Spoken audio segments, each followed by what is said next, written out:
Okay, so what is IoT technology? IoT stands for Internet of Things, and I'm just going to show you a couple devices that are fun devices and talk a little bit about how they work. So, IoT devices. So here is a light switch, and you'll notice the switch has no wires whatsoever. This is kind of a fun IoT device. So how this works is there's no batteries. There's no energy source inside the switch at this time, but it actually works quite well. So all I do is I press the button, and so I have up is on, down is off, just like a typical light switch.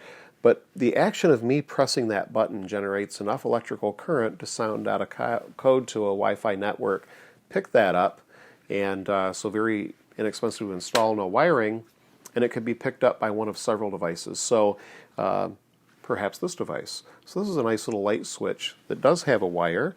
So we would take, these are just for instances for you, so we would take a switch off the wall, your old traditional switch, put this switch on the wall, and now they have a touchscreen driven way to turn their lights on and off, very reliable.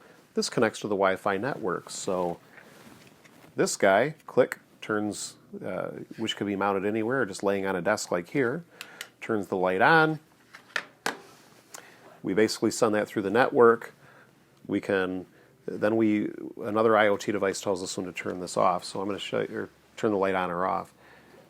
So what's behind all this IoT technology? How does it work? Well, I'll show you how how we manage it here at Night Watch. So we have this device, which we'll call it the system administrator, and this is an IoT device of itself. So you'll see later on a demo of an entire interconnected building with 8 different systems running, lots of different types of technology, power metering, lighting, etc. And every single thing is running off this one small device.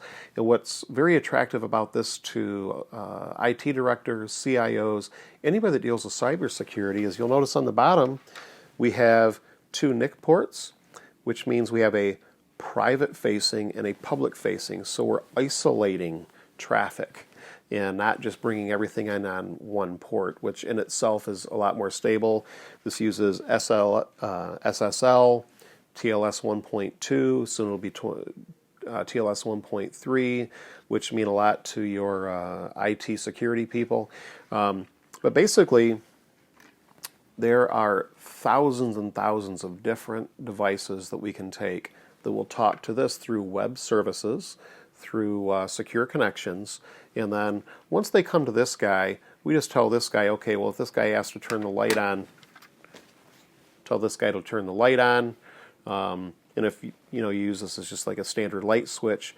But the beauty is with these IoT devices being low cost, A, B, fast and secure, is that once we get to this guy, we can tell this guy to do anything.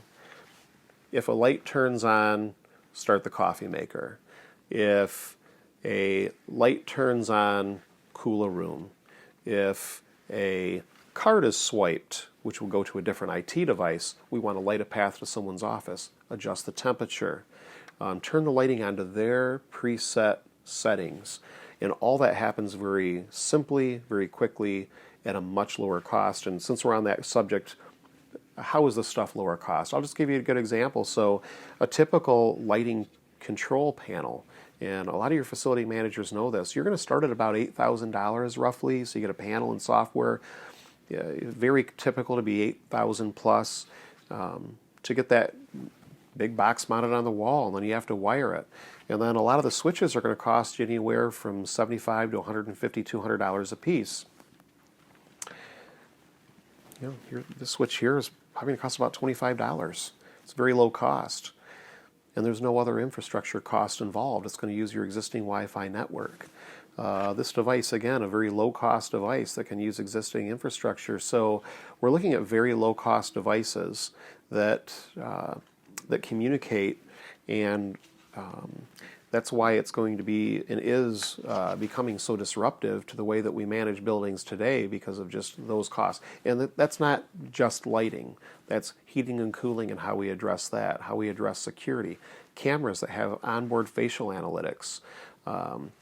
or facial recognition, video analytics. Like, hey, I can let this guy in the door, but if this guy is coming with this guy or female, then I'm not going to unlock the door. Whitelisted people, graylisted people, blacklisted people. What do we do with all those scenarios? Send messages, send emails when my guest arrives. All those things happen now at a very low cost, which means people are taking advantage of it on a daily basis.